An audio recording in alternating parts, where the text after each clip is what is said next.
So, all authority is established by God. Yung anointing ni Lord dumadalo. Amen. Amen. Romans 13:1.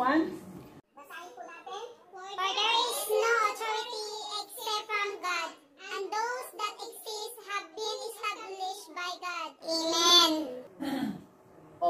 Sabi ng iba, Ate Norma, paano naman yung mga corrupt leaders? Minsan ina-allow ni Lord yun. Yes. Kasi may lesson yun gusto natin sila. May free will tayo. So nalagay sila sa position kasi tuturuan din tayo ni Lord bilang mga mamamayan. No, na tama, dapat ginagamit natin ng tama ang ating mga karapatan. No, na hindi lang para sa sarili natin kasi minsan yung iba bumoboto dahil may pakinabang. Nakalimutan niya, hindi siya buboto para sa sarili lang niya. Buboto siya para sa kabutihan ng buong bayan. No? So, minsan nagtuturo din talaga si Lord. Kaya minsan ina-allow niya rin yung mga ganyan. Pero, kapag tayo ay nag-submit sa authority, wag lang man tayong dadalhin sa pagkakasala, kikilos at kikilos ang kapangyarihan ng Diyos. Amen. Saan po natin? Deuteronomy 28. Verse 2. All these blessings will come upon you and overwhelm you will obey the voice of the Lord your God. Amen. So, will overwhelm, no? Yung pong kanina, yung Exodus 20, verse 4, 5, and 6, wala po yun sa PowerPoint, pero favorite verse ko po yun. Kapag ako po ay nahihirapang mag-submit sa mga authority, dahil hindi ko gusto yung mga ugali nila, hindi ko gusto yung mga pinapagawa nila, aalalahanin ko lang po yung Exodus 20, verse 4, 5 to 6. Kaya nagsasubmit po ako at nag-uobey po ako sa kanila, hindi lang dahil sa kanila, kundi dahil talaga sa Panginoon.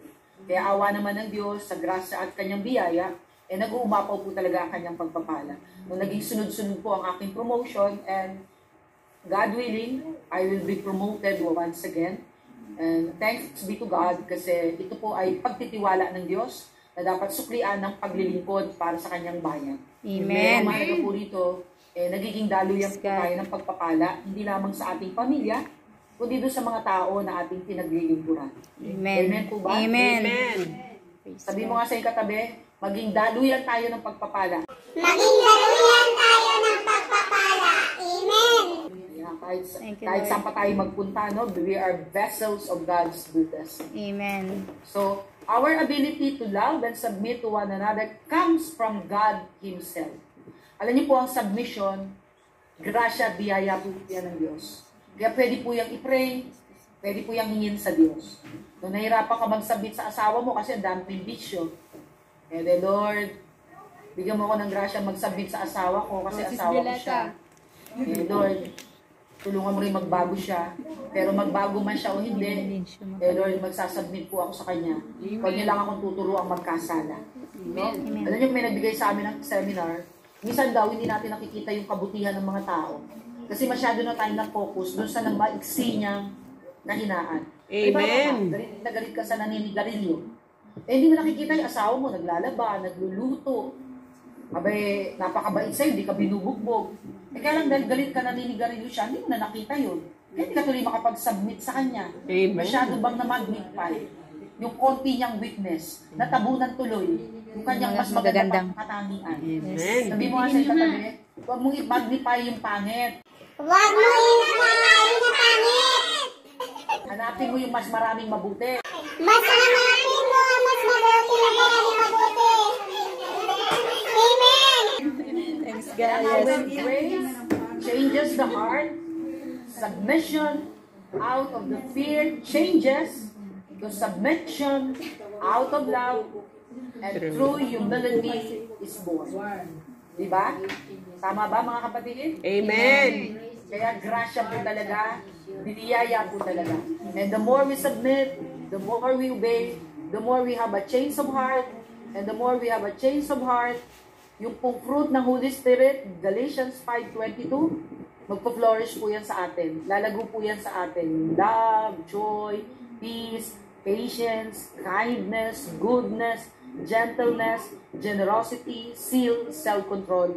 At magiging madali po sa atin ang submission kahit sino pa po yung authority na ating kaharap. Dahil tayo po ay nabubuhay sa grasya, awa at habag ng Diyos. Amen. Amen. Pag ganito po, nagiging magaan po ang buhay, at nagiging maayos po ang ating mga relasyon. Amen. Diba? Mas mahalaga po ang relasyon. Amen? Amen. Okay. So, kuha po tayo ng partner, dala-dalawa. Dalawa tayo partner. Dalawa kami dito, dalawa kayo. Magkaharap po. Magkaharap tayo. Magkaharap daw. Magkaharap tayo daw. Okay. Ano po gagawin nyo? Magkaharap kayo. Ang gagawin nyo po, sabihin mo muna sa partner mo, sabihin mo, secret lang. Secret lang. Kay Lord mo lang ikukwento. Kay Lord mo lang yung ikwento. So, ibig sabihin, kayo po ay prayer partner na yon. Okay?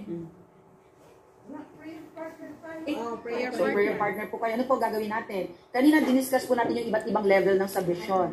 No, elder sa community, leader sa community, husband to wife, parents to children, no, sa ating mga amo, sa ating mga boss, sa trabaho, sa ating community, sa civil community. So, isi-share mo dyan sa kapartner mo, anong area, hirap na hirap kang mag-submit, hirap na hirap kang magpasakop, kaya hirap na hirap ka rin mag-obey. Kaya nababarahan tuloy yung grasya ng Diyos. Para ipagdadasal ka ng kapartner mo, mabigyan ka ng grasyang mag-submit para mawala na yung hadlang sa pagpapala ng Diyos. Amen ba? Amen. O sige, pakishare sa kapartner kasi ipipray natin. Ano sa'yo? Pagtapos na po kayo, pakitaas lang po ang kamay. Para alam kong ready na po kayo.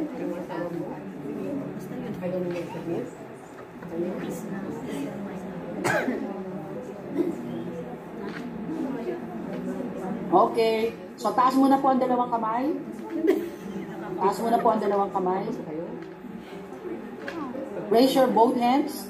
We are connecting ourselves to God. In the Father, of the Son, and of the Holy Spirit. Amen. Amen. Lord, as we raise our hands, it is a sign of surrender. It is a sign of humility. It is a sign, O Lord, we are yielding unto your power. Amen. We are surrendering to yourselves. Amen, Lord. And we are yielding ourselves to one another. Yes, Lord.